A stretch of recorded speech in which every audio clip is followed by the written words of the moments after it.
Over the years, doing my work as an art museum director, before that a curator, and before that an art lover, I have very frequently found myself talking to people who don't have the same frame of reference, who don't take the same things for granted. I've boiled that down to 5 fallacies, 5 frequent things that people take for granted that are actually incorrect, they're not true. Fallacy number 1, the fallacy that insists that art must be beautiful, is like saying that movies have to be beautiful, that novels have to be beautiful, that symphonies have to be beautiful. We know they don't have to be, because sometimes beauty is not the way you're going to get your message across. We think about people like Tom Thomson and the Group of 7, or the Impressionists. When they were first making those paintings, people were roaring about how ugly they found them, and how inept the artists were, obviously, to make smears like this. However, they make for a very impressive painting. Another fallacy, and one that's very, very typical, that an awful lot of people hold, is that art requires skill. It doesn't have to be a demonstration of skill. And sometimes works of art that are a demonstration of extraordinary skill are of no interest whatsoever, because that's all that's going on. There are also some very, very important artists who weren't particularly skilled, and some who weren't skilled at all, but who are major figures in art history, because intellectually and aesthetically, they were powerful and they made meaningful things.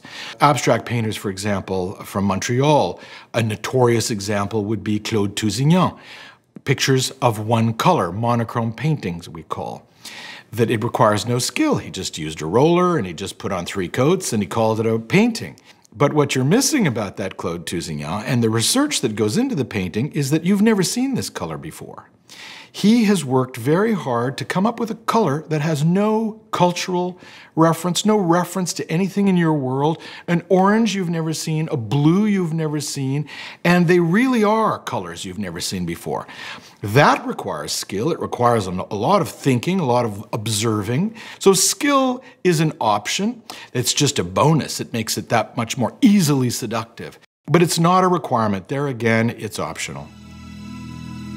Yet another fallacy: art must have a subject. It must be about something.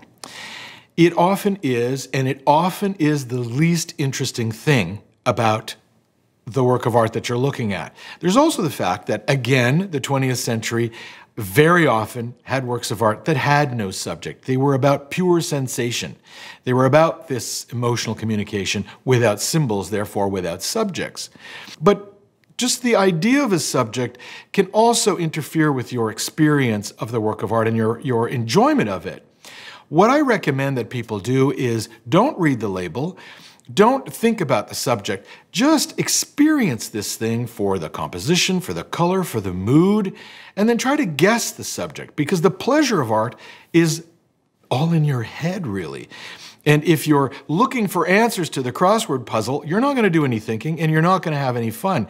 So you can have a subject. Many artists don't. Many artists wish they didn't have to, but it's not a hard, fast rule.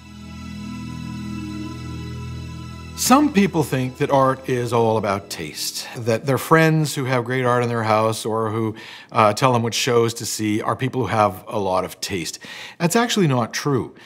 If you're sophisticated about art, it's because you've seen a lot of art and you thought about it and you've been in the habit of looking at art. It's not that you have better taste than anyone else. Your judgment using taste is better applied to your tie, your outfit, the way your house looks, but not a work of art. If you're using taste when you're looking at a work of art, you're judging it in an unfair way. You're actually interrupting the artist. Now, when you're looking at contemporary art, taste is really noise. It's static. Contemporary artists are not at all interested in taste. They're not decorating your house. They're not making things often for aesthetic pleasure. They're public intellectuals. They will find an interesting new way to sneak up on you and to get you to feel something finally, because you can't protect yourself. Sometimes taste is involved in a satirical way, so you might misunderstand the artist.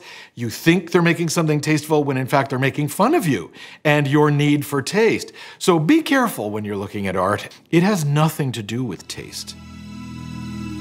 The fallacy that bothers me the most and that I find the most annoying and is quite common is the idea that art is a luxury. Well, no, it's not a luxury. In fact, you're mistaking very famous and very expensive works for art. They're not the whole point of art. We've been making art for 40,000 years, if you ask the Australians. We make art in kindergarten. Children make art. We make art in prisons. We make art in therapy sessions. We made art in concentration camps. It's not a luxury. It's so fundamental to who we are. To say that art is a luxury, nothing could be further from the truth.